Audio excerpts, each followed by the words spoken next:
Hello everyone. आज की video में हम देखते हैं ट्रांसफर ऑफ प्रॉपर्टी एक्ट 1882 का जो एक कॉन्सेप्ट है वो है इमूवेबल प्रॉपर्टी, उसके बारे में। देखिए, इमूवेबल प्रॉपर्टी को लेकर बहुत सारे डाउट आते हैं। ये जो एक्ट है ये सच में इतना मुश्किल है नहीं जितना ये लगता है। एक बार अगर इसके कॉन्सेप्ट अच्छे से समझ में आ जाए तो ये एक्ट सच में बहुत ईजी लगता है।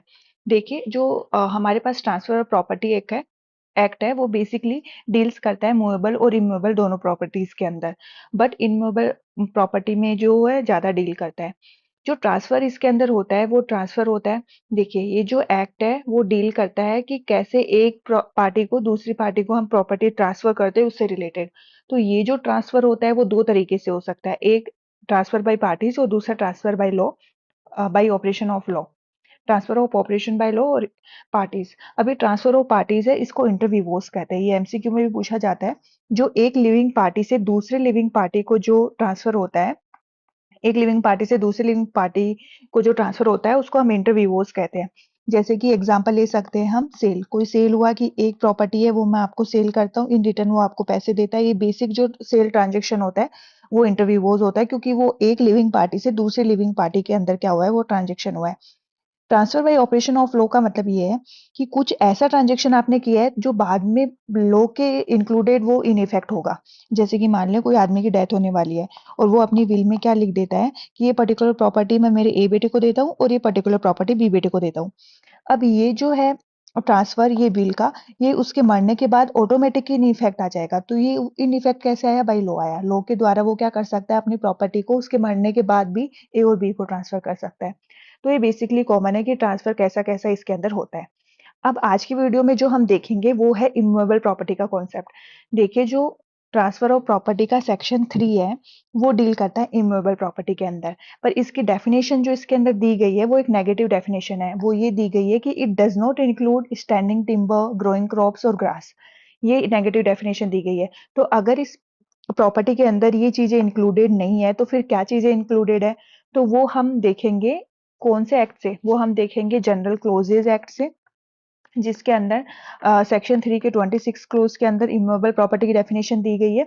और एक रजिस्ट्रेशन एक्ट से, रजिस्ट्रेशन एक्ट के सेक्शन 2 क्लोज 6 के अंदर ये डेफिनेशन दी गई है। इन दोनों एक्ट से हम इमूवेबल प्रॉपर्टी की डेफिनेशन देखेंगे कि इसमें क्या इंक्लूड होता है।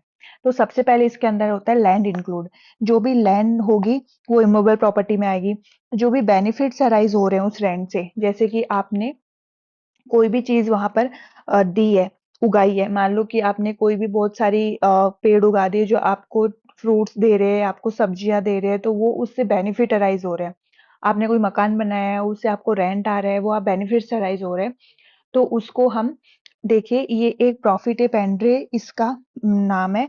ये भी एमसीक्यू में आता है ये नाम। इसका मतलब ये होता है कि बेनिफिट अराइज हो रहे हैं उस लैंड से, उसको, उस बेनिफिट्स को हम प्रॉफिट ए पेंड्रे बोलते हैं।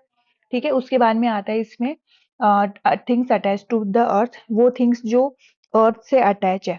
सबसे पहले जिसमें रूटेड, रूटेड कैसे होंगी? जैसे मान लो ये ट्री है, तो अब ये ट्री है, इसकी रूट अंदर है, तो ये रूटेड हो गया, तो ये इमूवेबल प्रॉपर्टी है। फिर आता है एम्बीडेड। एम्बीडेड का मतलब होता है गड़ा हुआ। जैसे कि मान लो ये बिल्डिंग है और ये इसका बेस है, मिट्टी है, लैंड है, उसके नीचे ये इसकी नींव है। जो नींव हम डालते हैं वो नींव है। तो वो एम्बीडेड हो गया, मतलब गड़ा हुआ हो गया, तो वो इमूवेबल प्रॉपर्टी में आएगा। और फिर है परमानेंटली, जो उससे अटैच है, जैसे कि डोर हुआ, विंडोज हुआ। अब ये दीवार मान लो यहाँ पर है, इसमें हमने डोर लगा दिया, तो ये इमूवेबल प्रॉपर्टी में आ गया। यहाँ पे अपन ने विंडो लगा दी, तो ये विंडो इमूवेबल प्रॉपर्टी में आ गए। तो ये सब चीजें जो है वो इमूवेबल प्रॉपर्टी के अंदर आती है। ठीक है। इसके अलावा और कौन सी चीजें आती है? जैसे कि बिल्डिंग हुआ, हेरिडेटरी अलाउंस हुआ, इमूवेबल प्रॉपर्टी है। राइट टू वे, लाइट या फिर अदर चार्जेज या फिशरीज है, वो भी इमूवेबल प्रॉपर्टी है। All benefit arise out of land, जो प्रॉफिट पेंडर है वो भी इमूवेबल प्रॉपर्टी है। थिंग्स जो अर्थ से अटैच है वो भी इमूवेबल प्रॉपर्टी है, जो हमने यहाँ पर देखी।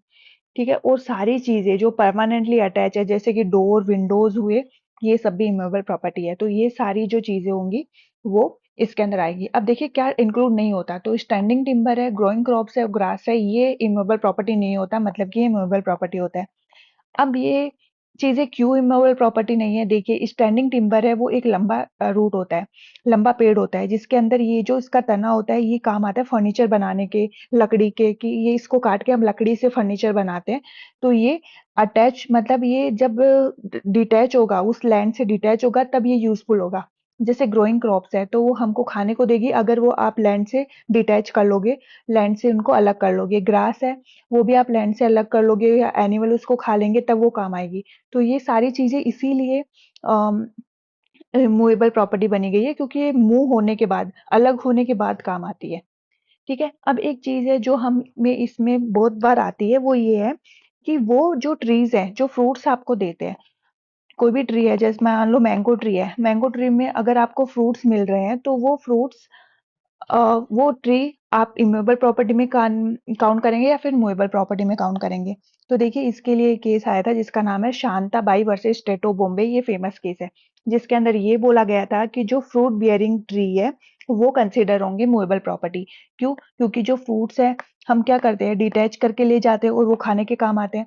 तो इस केस में बोला गया था कि जो फ्रूट्स बियरिंग ट्री है वो हमारे मूवेबल प्रॉपर्टीज में आएंगे, पर अगर वो जैसे मान लो मैंगो ट्री है, अब मैंगो ट्री क्या, उसके फ्रूट्स भी काम में आते हैं, उसके फ्रूट्स, पर उसकी जो लकड़ी है वो भी फर्नीचर बनाने के काम आती है। तो अगर दोनों ही चीजें वहां पर है तो वो क्या करेगा, कोर्ट कंसिडर करेगा मैटर के अकॉर्डिंग कि ये मूवेबल है या फिर इमूवेबल प्रॉपर्टी है। तो आज के बाद आपको इस टॉपिक में कभी कंफ्यूजन नहीं होना चाहिए कि मूवेबल प्रॉपर्टी है का क्या मतलब है और इमूवेबल प्रॉपर्टी का क्या मतलब है, क्योंकि टीपी के अंदर ये कॉन्सेप्ट बहुत बार पूछा जाता है कि कौन कौन सी चीजें मूवेबल प्रॉपर्टी है और कौन सी नहीं। आज की वीडियो